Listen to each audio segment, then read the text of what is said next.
Sa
Amen. May gabi sa tanan, igsoon. Indeed nga, nothing is impossible sa atong buhi nga Dios. Amen ba? Karong kagabhion, igsoon, mag-istorya ta about sa life sa usa ka propeta diin walay ulan sulod sa tulo ka tuig. O kay bawta nga sa dihang walay ulan, walay tanom nga manubo. Amen? Walay tubig nga naa sa sapa. But aton tunan ang pulong sa tong buhi nga Dios karon, kung giunsa or unsay gibuhat sa Ginoo sa dihang walay ulan. Mamarog ta igsoon ug magampo ta. Hallelujah Jesus. Lord, among respeto ang imuhang pulong karong kagabhion. We pray Jesus, Lord, that you will Ginoon Dios, concentrate us, Lord. Ginoo nga ikaw magahinlo kanamo. We pray that you will illumine us, Lord, that your word, Lord God, may penetrate us, Lord God, sa among mga kasing-kasing. Ginoo nga mutubo kini ug mahimo kami, Lord God, nga makaila pa pagdugang diha kanimo.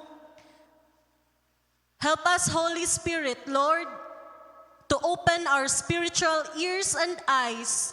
Ginoo, Lord, na makakuha gayud kami sa imuhang pulong. Lord, himuang abli ang among kasing-kasing karon nga mudawat sa imuhang pulong. Ug ang nahabilin nga oras among gihatag diha kanimo, Ginoo. In Jesus name, amen. Pasensya kay sa akong tingog ug sa akong putol-putol igsoon nga istorya tungod kay wala pa kay ko naulian sa akong gibati pagka Sunday. So karong kagabhion ang atong title is What to Do in Good Times and Bad. So are you in good times karon igsoon or bad? Na ba ka karon sa good times? Lingi ako na imong tapad, mailhan mo na sa naong, no? Or naka sa bad nga situation karon sa imong kinabuhi. So James chapter 5 verse 17 to 18, succeeding verses na lang ni siya igsuon sa atoang main verse. Kay ang atong verse ana nga naguna, kay atong i-tackle sa last part. Verse 17, Elijah was a human being, even as we are. He prayed earnestly that it would not rain. And it did not rain on the land for 3.5 years. Again he prayed, and the heavens gave rain, and the earth produced its crops. So ang prophet nga ato ang pag-istoryaan karon is si Prophet Elijah. So pinaagi sa pag-ampo ni Propeta Elijah is wala naguwan for how many years? 3 years and a half. So karon nga panahon, gamay ra kaayo ta tungod kay nagulan. But si Propeta Elijah, nag-ampo siya nga dili magulan. O gatong hisgutan, nganong nag-pray man si Propeta Elijah nga dili niya pauwanon. Tungod igsuon, wait sa ha. Unsa ang gibuhat kaha ni Propeta Elijah sulod sa tulo ka tuig ug tunga nga wala naguwan? Or unsa ikong imuhang kaugalingon igsuon? Unsa kaha ang imong gibuhat 3 years ago or 3 years gikan karon? Mag-unsa kaha ka igsuon? Magsige ra ba kag Facebook? Padaghanay no sa hearts ug mo like sa imong ipang post? Or sige kag YouTube or Instagram or busy kay kas imong mga kauban kuyog-kuyog. O karong kagabhion tudluan ta sa pulong sa Dios kung unsa ang gibuhat ani nga propeta luyo sa drought ba? Drought sa yuta sa yuta walay ulan. So kung nahibaw ta kung walay ulan, walay pagkaon, walay tubig. So nga naman nga nagpray si Elijah nga walay ulan. Tungod igsuon kay ang Israel nakahari sila og si King Ahab nga nahimong dautan tungod kay naka-asawa siya ni Jezebel. Nga si Jezebel is Canaanite woman, di ba? Ang mga Israelita is dili sila allowed nga makigminyo o dili mga kaparihas nila, mga Israelita. O kana palang daan, gikuan na ni Ahab. Iyahan na nang gikuan ang loba nila. O kini si Jezebel, nagbuhat ni siya og altar para kang Baal. O nagbuhat ni siya og pole para kang Asherah. Kinsa man ni sila? Mga Diyos-Diyos ni siya sa asawa ni King Ahab. O tungod ani, ilang giled ang mga Israelites to worship sa mga Diyos-Diyos. Ug wala nahimuot ang Ginoo niini. Amen? Dili mahimuot ang Ginoo kung naay mga laing Diyos-Diyos sa atoang kinabuhi. Sumauto nga nagampo si Prophet Elijah nga walay ulan. Sa next picture, atong makita kung unsa ang nahitabo sulod sa 3.5 year. Makita nato nga si Elijah, after ni Elijah, igsuon, nato siya ni Ahab, nga pag-ingon, igyang giingnan nga, mahal na hari, sugod karon wala na'y ulan, ug dili mo balik ang ulan, hangtod di ko moingon. So kung igingon mo sa usa ka hari ana, igsoon, of course, masuko na, ug unsay buhaton na, either ipapatay ka or maunsa ka. O paghuman og sulti ni Elijah niini, giinstrakan siya sa Ginoo to hide at the east of the Jordan, where there is brook na ay sapa, nga adto siya moinom. Ngano moinuman? Tungod kay ato hinumduman, wala nay ulan. So kung wala nay ulan, dili na makasaturate ang tubig padung sa clouds nga maoy mo pour out padung sa mga kahoy ug maghatag og tubig. So ginsakan siya sa Ginoo nga adto sa Jordan diin na ay sapa para adto ka mo inom. Ug ang nakanindot igsuon nga dili lang kana ang gibuhat sa Dios, kundi iyang gipadal-an si Prophet Elijah og bread, pan. Dili lang pan, kundi gipakapinan pagid sa Dios og meat. Grabe no? So, kung mupanalangin din ang Ginoo igsoon is full pack. Usay gani mo ana man ganita sa igba. So kuan sa tong balay igabot gutom na kay tagikan eskwelahan or trabaho. Unsay sudan? Igtanaw nimo kay kanon ra. Di ta malipay kung kanon ra. Pero kani kang Prophet Elijah, gipakapinan siya sa Dios og gi-full pack sa Ginoo na ay kanon og sudan og tubig, overflowing water. Mauna ang gibuhat sa Ginoo igsuon.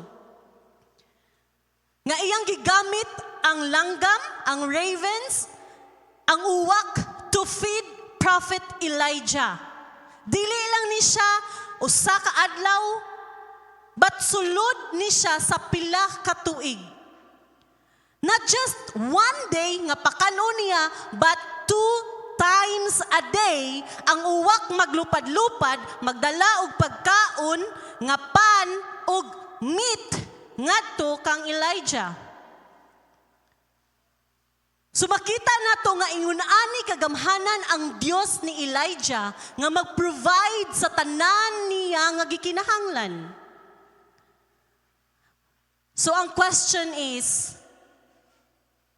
ang Diyos ni Elijah o ang Diyos ni mo, parehas ra ba? Gamay ra man ito bag? Amen! Kusga igsoon na amen! Walay kalahian ang Diyos ni Elijah o ang imong Diyos. So kung nanginahanglan ka karon, Lord, asa man kog ibayad sa tuition, asa man ko'y pamiliti, asa mamigbugas kanon. Ginoo na hutda nami. Igsuon kaya gayng suguon sa Ginoo ang uwak. Pagpadala sa iyang alagad, ikaw pa kaha nga pinangga sab ka sa Dios. Amen? Siya ang Dios ni Elijah ug siya ang Dios nimo. So He is the same God nga makasupply sa tanan nimo nga gikinahanglan according to His richness in Christ Jesus. Sa next picture, siguro after 1 year na naigsuon. So unsay mahitabo, ibutang talang, after 2 years na lang, walay ulan. So wala na'y pagkaon, gutom na kayo, kay wala na may manubo nga mais, sa ato ang panahon karon mangga, or unsay madali-dalo nato nga mga pagkaon. Tungod kay huwaw, drought.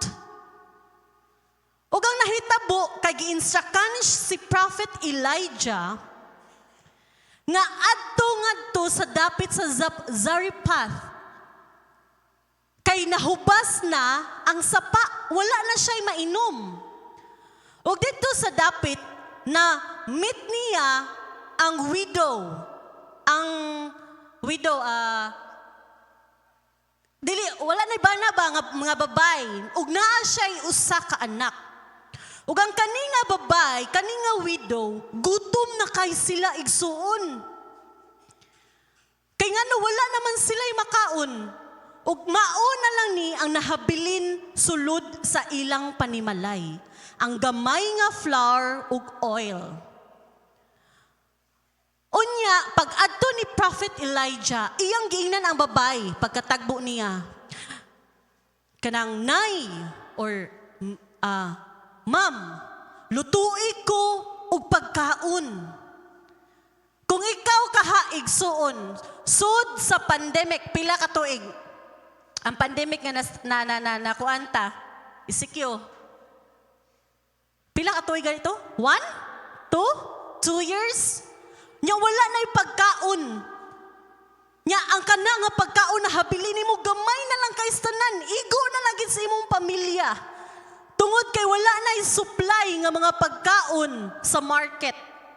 Are you willing nga ihatag na ngadto sa nanginahanglan?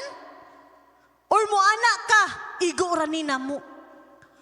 But ang gibuhat ani nga babay is ni-obey siya sa giingon sa mao nga propeta. Ug tungod kay ni-obey siya, mauni ang saad sa Dios gikan niya. Gikan sa Dios paingon sa propeta. For the jar of flour was not used up, and the jug of oil did not run dry. Sumatod pa sa propeta igsuon nga sa dihang giserva na siya og pagkaon nga ang imong harina ug ang imong oil dili gayud na mahurot hangtod dili mo balik pag-ulan. Grabe sa milagro sa Ginoo, no?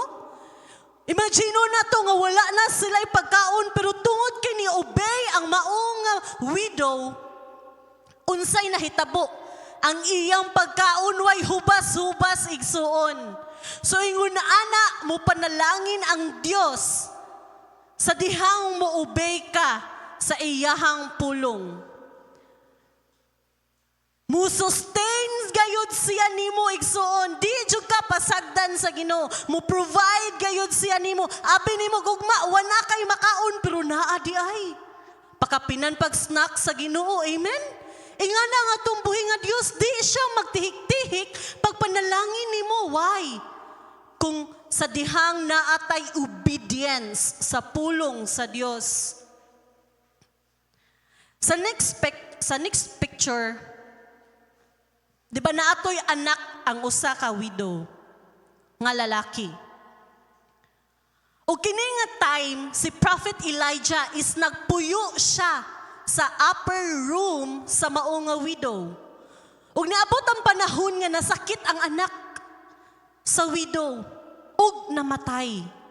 Ug makita na nato nga picture nga mauna nga moment nga si Prophet Elijah is iyang gihap-an ang mao nga bata.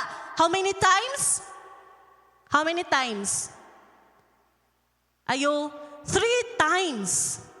Gihab-an niya kay ganuman, namatay ang bata. O kani nga time igsuon, naka-question ang widow. Mao ba niyang naka-question siya sa Dios?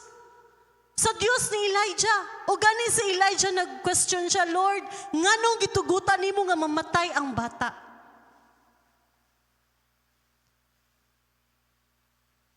Nabaka karon sa imuhang sitwasyon sa kinabuhi igsuon nga ngano man ni Lord? Or usa ba ka sa bata karon nga physically ill? Or maayo siguro kag lawas. But how about spiritually? Masakiton na kaayo ka. O padong nakakamatyonon igsuon.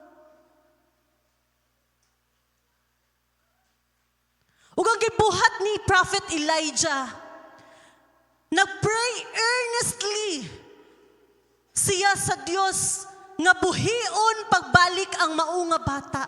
Ug gimilagruhan sa Ginoo ang bata na buhi pagbalik ang bata igsoon. Kay nganuman, walang imposible sa Dios. Amen? Wala kayo imposible sa Dios. Sa dihang masakiton ka, kung nagtanaw ka online, nanginahanglan ka sa milagro sa Dios. Pag-ampo igsoon, pangaliyupo sa Dios, pray earnestly, kay mo milagro gayud ang Dios. Kung ikaw karuwa na kakasabot spiritually, arang kaayo makabuhi pagbalik ang Dios sa nakatulog nimo nga kalagog kasing-kasing. Sa natulog nimo nga gugma ngadto sa Dios. Because why? God is able to heal you physically and spiritually. Next slide. Sulod sa 3.5 years, arina ipakita sa Dios ang iyang milagro. Kay nganuman, ngano man gipauwan sa Ginoo. Tungod kay si Baal, ang Diyos nga gisimba sa mga Israelita, kay nagtuo sila nga mauni ang Diyos nga magpagdala og ulan, but no! God owned the universe. Siya ang naghatag sa kinabuhi sa tao, siya ang nagmugna sa kalibutan ug walay laing Diyos nga simbahon. Ug mauni ang buot ipahatod sa Ginoo sa mga Israelita. So ang gibuhat ni Prophet Elijah, gisugo siya sa Ginoo pag-ingon sa ni King Ahab nga adtua ang hari kay nganuman paulanon na sa Ginoo. But before that, kung nakahinumdum mo, nagwali ko katubitang sandwich, arito na meet ni Prophet Elijah si Obadiah.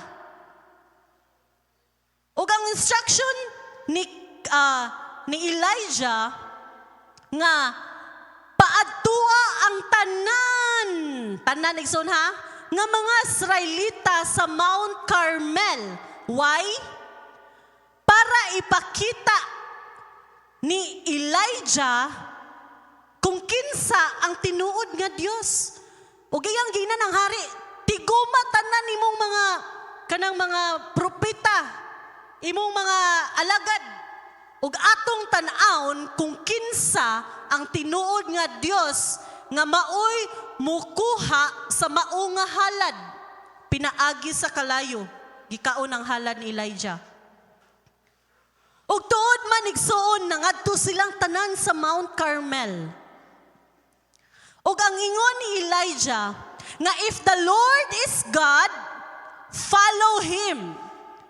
But if Baal is God, follow him. Grabe kay nga challenge igsoon, no? Grabe siguro ni pag-ampo si Elijah nga, Lord, ipakita unta aning mga tawhana nga ikaw ang tinuod nga Dios.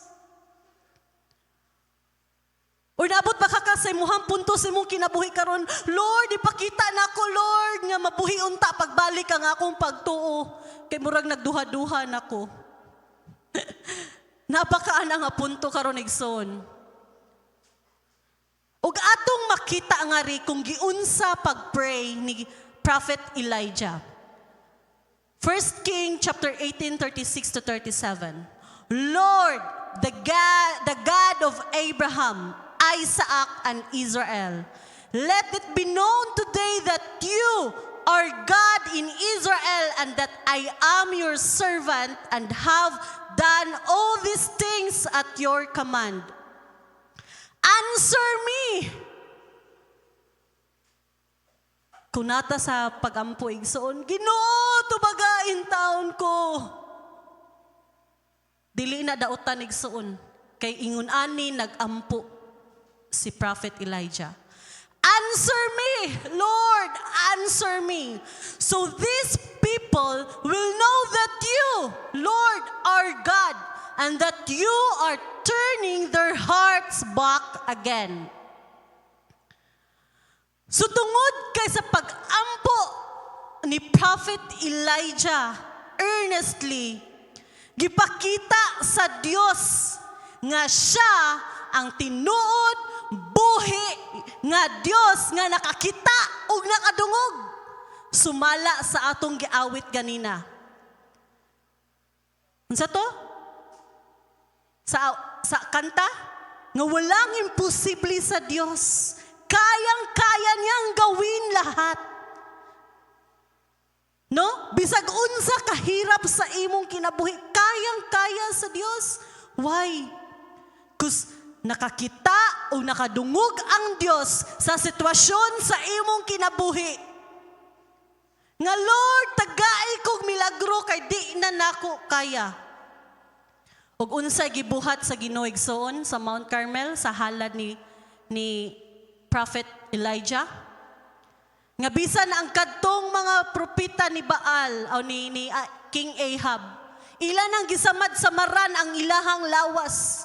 Naaptan nilang sila gabi, sigig sayaw-sayaw, sigig tawag sa ilang Diyos-Diyos. Pero walay Diyos, bisan usa nga nitubag sa ilang pagampo. Kaya nga naman, patay ang ilang Diyos. Pero ang imong Diyos karon buhi igsoon. Ug mauna ang Diyos ni Prophet Elijah nga nagkaon sa iyahang halad nga naa sa altar. Kaya nga naman, gipakita sa Diyos nga walay laing Diyos nga simbahon o galagaran, kundili si Yahweh. Ug unsay nahitabo pagkakita sa tanang Israelita nga mauda ini ang tinuod nga Dios. Verse 39, when all the people saw this, they fell prostrate and cried. Unsa ilang hilak igsoon? The Lord, He is God. The Lord, He is God. Walay laing Dios. Igsoon, kung nagduha-duha ka sa pulong sa Dios karon, balikon ako pag-ingon, tuhui ang pulong sa Dios. Kay walay laing Dios nga makasulbad sa imong problema. Kung nagdiyos-diyos na ka sa imong kinabuhi tungod sa kwarta, mamaligro ka na igsoon. Usahay di ta mo angkon, or usahay di ta kabantay. Kay ang Diyos-Diyos, dili lamang ni siya kinulit og tao. Ang Diyos-Diyos, di ta kabantay nga ang atong oras, atong kwarta, gihimong Diyos. Ug di unta ta mo abot sa punto igsuon nga kinahanglan pa ta og propeta para magkuha sa atong mga halad o sa halad ug ipakita nga naa di ay tinuod nga Dios sa mga Israelita igsuon. So ang tinuod nga Dios naa sa langit, ang Dios ni Elijah, ang Dios ni Abraham, ni Jacob ug ni Isaac, ang Dios nimo, mauna ang imong Dios. Ug arita sa book ni James, si James ka nagsuwat ani is igsuon ni siya ni Jesus, half-brother ni Jesus. Ug unsa man ang instruction ni James. O kini igsoon makita nato kung unsa di ay ang buhaton sa tao sa dihang naa siya in good times and bad. James chapter 5 verse 13 to 17. 13. Is anyone among you in trouble? Pangutan ako na imong tapad igsoon. Troubled ba ka karon? Na ba ka karon sa suffering? Na kay problema igsoon? Pangutan na. Na kay problema. kita magutan na ay problema. Wag exempted kita ging tanan na ay problema. Unsay tubag sa pulong sa Ginoo. Let them pray. Ingnay mong tapad pag-ampo. Unsay mong problema karon? Na problema ka sa eskwelahan? Exam, tuition, pamiliti, pag-ampo, igsoon. Is anyone happy? Wa ko'y problema. Kay maayo kay kuron, dagas akong pamilya, akong financial. Nindot ka akong gibati karon, wa ko'y problema.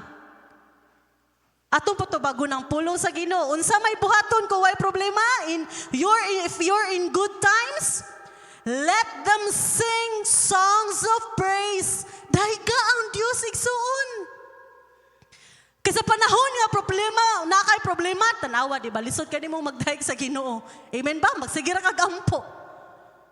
Mawang, kuan siya ang Ginoo, kanang omnisya, kanang kuan kayo siya ba? Bright kayo siya, di gina to makuan ang kuan sa Ginoo, no? Ang pagkasiya, nga iyang gibuhat, sa iyang pagka-Diyos, nga sa iyang pagbuhat nato. Kasi sa panahon nga natay problema, magsigira ta pangahi sa Ginoo. Lisod kay ibayaw sa mga kamot. Mo di ay nga kung wa kay problema karon, grab that opportunity. Soon nga magdahig sa Dios. Amen. Hallelujah. Praise the Lord. Pero ug naa ka sa problema karon, pag-ampo. Pautanay mong tapad, asa ka karon? Nakay problema or malipayon ka? Amen. So kung nakay problema ay napag-ampo, kung nakagipangayos Ginoo, pag-ampo.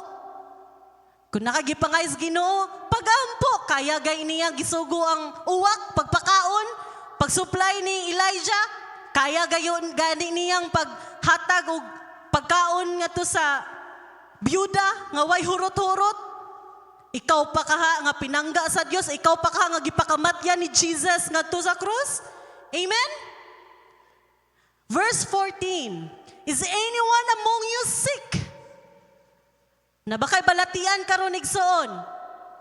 Let them call the elders of the church to pray over them and anoint them with oil in the name of the Lord. Sumauday na ang atong buhaton or ang buhaton ni pastor sa dihang mapatawag siya sa ato ang every second Sunday sa bulan, no? Nga panawgo ng mga elders o gi-anoint og oil. Why man? This is biblical. Igsoon. So ari na to gikuha. Verse 15. And a prayer offered in faith will make the sick person well. The Lord will rise them up.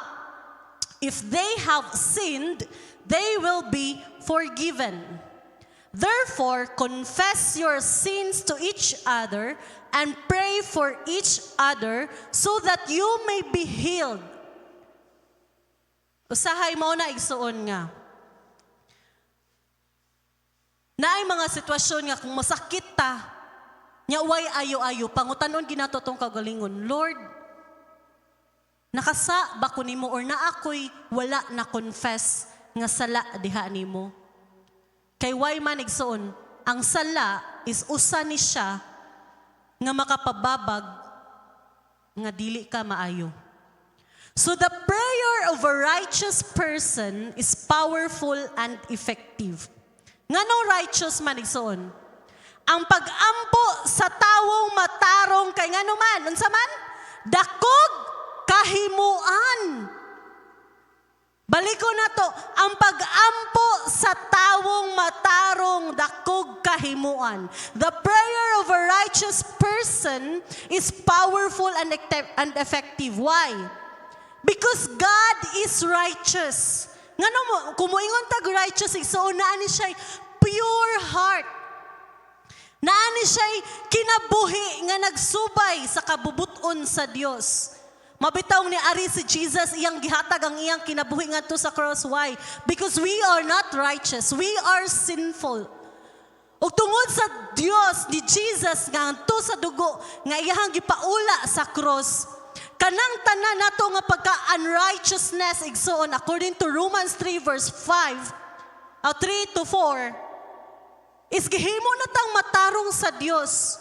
Ug tungod kay gihimo na tang matarong sa Dios, kinahanglan nga kita magkinabuhi sumala gayud sa espirituhanon, sa guide sa Holy Spirit, sumala gayud sa fruit of the Holy Spirit nga ato ang i-live day by day. Psalms chapter 19 verse 13.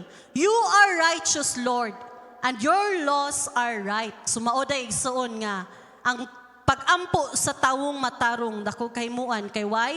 God is righteous. So next slide human ako. Prayer is the key which opens and shuts heaven.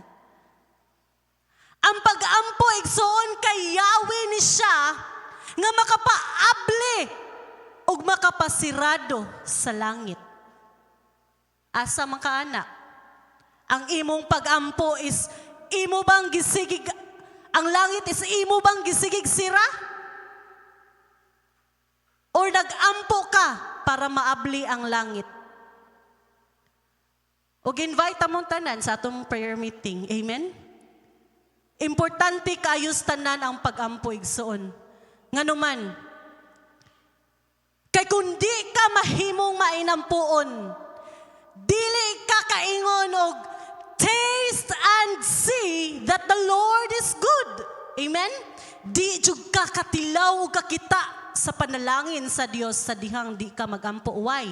Because the heaven is closed kay wa ka nagampo. Pero sa dihang mainampuon ka, di na masigsyagit si Sister Juliet, pangarina mo, ihatag ang inyong praise report sa Dios. Why man? Because you yourself, makaingon nga maayo ang Dios, kay nakakita ka sa kaayo sa Dios, kay nahimo kang mainampuon. Ug ang mga anak sa Dios, mahinampuon. Amen? So what to do, next slide, in good times and bad? Pray. Hallelujah. Ug ang tanang dungog ug himaya sa Dios kaniya lamang. Amen.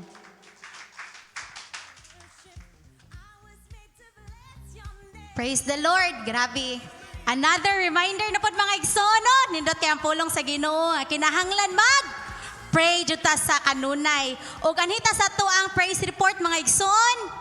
Kinsa man ang muunag hatag sa iyahang praise report? Nagayahay mo silag doko. Kinsa man ang muna mga igsoon? Si Kaloy, atong hatagan ng masibang pakpak mga igsoon. Tungunan kay aron kan kita ko kayo kadaugas Ginoo mga igsoon kay niagi ram taning kuan kadaugan ako pero grasya gapon sa Ginoo kay ang nasinati nato ang iyang pagkamaayo ba tong niaging Wednesday niagi pa jud. Nagtrabaho man miya to dito, gabi na ba niya ang protection sa Ginoo naguban gid kay ngano ang among gikuha nga gihakot namo nga kanang mga kinabkab kay naa sa sagol nga sag unsa na lang ba kahoy na mga bildo niya ang akong natamakan mga igsoon sultian tika murag 4 nga lansang 2 ka buok nasuod gid sa akong tiil ang duha gid pero unsan katingalaha mga igsoon nga igo ra gid sang ni lapos sa sinilas wa gid sa madiso sa wa gid sa mukuan sa akong tiil gid ba nang simbam to pagkagabian na pagkahuybis mamin ikuan ko Lord bisan day amahan sa ngit-ngit nga dapit ikaw gayday gapon magtaliwala sa mga unsay mga pagsulay nga budang nga tato ba. Kato siya, problema to siya og makuan gid pero tungod sa grasya sa Ginoo mo na nga ato ging pasalamatan nga dagkong butang o gamay kay ang Ginoo dako kayo importante sa atong kinabuhi dako kayo siya kaingunta nga Lord 100% gid nga ikaw naagid nakig-uban og sa akong pamilya sa akong trabaho og ganina katosang pagabirnis ni aging birnis wa ko katambong kay gikapoy ko ba kay akong kauban ako ra sa production pagka birnis ato niagi padong po ko atong atendre wa ko magtuo nga diha sa Dr. Flores kakuan mo na diha gablihan naman na nay man nagtiayon nga nagmotor niya nagduko ba nya dress lang nga side padong sa liko padong paana nya ako padong puguliko wa po ko mag-expect nga nagduko dai siya ako pagpadagan niya apit gid may mag-abot nganong niari sa akong daplin nga pidpid naman dire kay shop naman moto pag break nako na slide ang motor nya siya kay murag ni basuod siya sa akong kasada ba kay nagduko mi sa ana nya wa sa kabantay ba pag break nako na slide man lang sang lubot kay siminto man kay naniguro ko ba kay musuod siya sa akong kasada na abot kini ba nya nagtiayon man sila ni hinay ni minor siya pero ni bulhot kay pagta ako minsan gilingi kay ako tatong istoryaon ba nakayawan siguro to siya ba pero wala na ako kwan na kay basing unya madiscuss siya ba nakain ko nga Lord bisan nay daghang mga babag pero nakaatin gyapon ko prayer meeting nakalitan po ko kay pag-abot na ko gitawag gid ako ngan nya wan pag ito kanang bayan sa nasod ba Lord kanang nitagaan gyapon ko nimo kanang hunahuna nga maayo bisag luyo sa mga pangitabo ba wa gid magbadaogon ng kaaway nalay higayon nga say kapoy atong lawas murag boboto ba sa atong trabaho kay kami production tulo ra man mi nya nahitabo man nga ang usa ni kuyog sa dito sa Itsumi nya ako na lang usa nya kalit-kalit ang schedule sa mga kuan kliyente ba mo kalit lagi kuan tradain daghan kayo mo na nga bisan kasabot siguro ang Ginoo sa atong relasyon mo na nga bisag naatas trabaho makapamalandong ra kita open ra gid ang Ginoo maminaw sa atong mga pagampo ug iya lamang ang tanan dungog himaya. Kini si Kaloy mga igsoon, kasagaran gid niya mga pasalamat kay protection jud no. Ang grabe ang protection gid sa Ginoo niya. Mao na mga igsoon, ma-remind sa taba nga kita mga Kristohanon, ang protection sa Ginoo bisag asa ta maabot, naa gid ang protection ug ang iyang pabor. Amen. O kinsa man ang mosunod mga igsoon? Kisa ang musunod nga mohatag og pasalamat o si Pastor Marlo. Ako mo salamat ko sa Ginoo mga igsoon kay may daog ko sa challenge sa Balatian. So sa upat ka buwan ni daog ko tungod sa mapaulibon nga pagampo. No, ni daog ta mga igsoon kay gamhanan natong Ginoo. Sakit pero nipayat gyapon. Amen. Praise God. Kanindot. Madaogon kita kanunay mga igsoon. Amen? O napa mga igsoon? O kung wala na mga igsoon, mamarog ta. O mag-pray ta sa to ang tithes and love offering.